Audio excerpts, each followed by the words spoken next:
What's up guys, Bryce and Michael RC here, and I told you guys that I would be reviewing this Hover One hoverboard after I reviewed the Hover One All-Star. This is the Hover One Liberty, so I'm going to do this review just a little bit different. It's a really good hoverboard, and this one was for sale on Black Friday for only $99. Turns out I think it's about $129 from Walmart now, but it's a pretty decent little hoverboard for children. The maximum weight is only 160 pounds.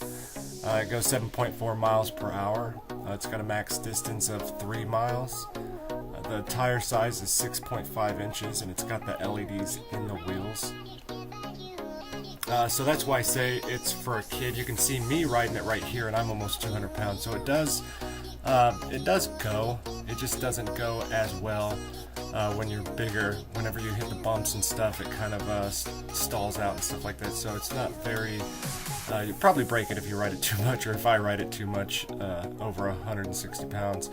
But for my daughter, who's in the 90s, 80s, and 90s pounds, or my son that's in the 50s, they went all over the place with this thing.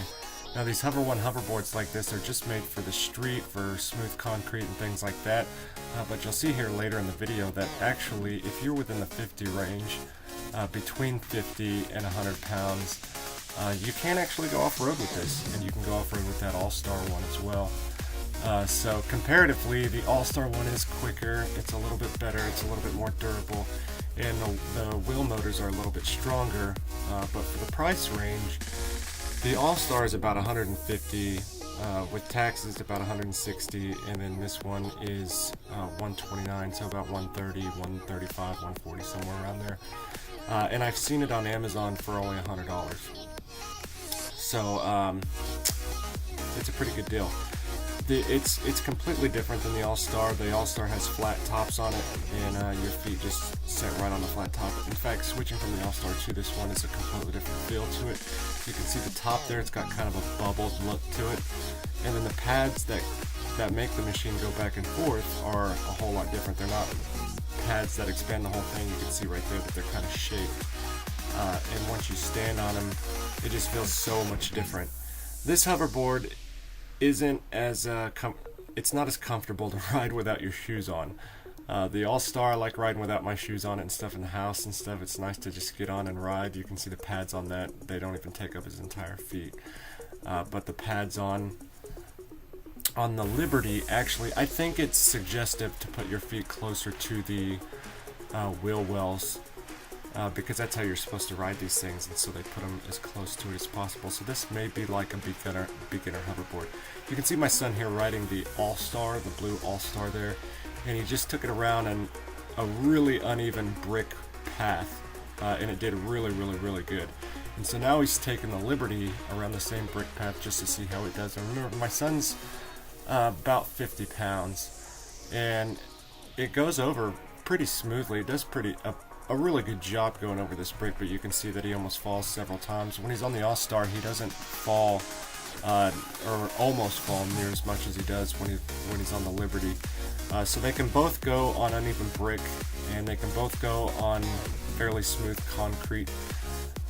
Ton of fun to ride, just a ton of fun to ride. It does have a speed regulator, so if you get over the 7.4 miles per hour, it will start beeping and it'll start trying to slow you down.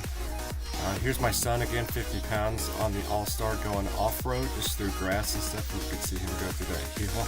He went over that hill. And then you can see my daughter in the background, who's in the 90s range, and she just took the Liberty off-road as well through the grass. So they both go through the grass. Here she is again going through the grass. And you can see that she's kind of struggling with it to get it to go through the grass. So my son can get it to go through the grass pretty easily at 50 pounds. So, you know, probably you're going to struggle from about 70 pounds to 100. And then I can't ride either of these through the grass at all. It just immediately stalls and stuff. So my review on these Hover One hoverboards, especially the Liberty, since we're reviewing the Liberty right now, it's a great beginner hoverboard for your kids. But I would say that it's not a good hoverboard if you're an adult. If you're looking for a hoverboard that you can ride around a lot, this is more just a kid's hoverboard. So my name's Bryce and Michael RC. Make sure that you hit that subscribe button, hit that thumbs up button, and we'll see you guys later. Have a good one.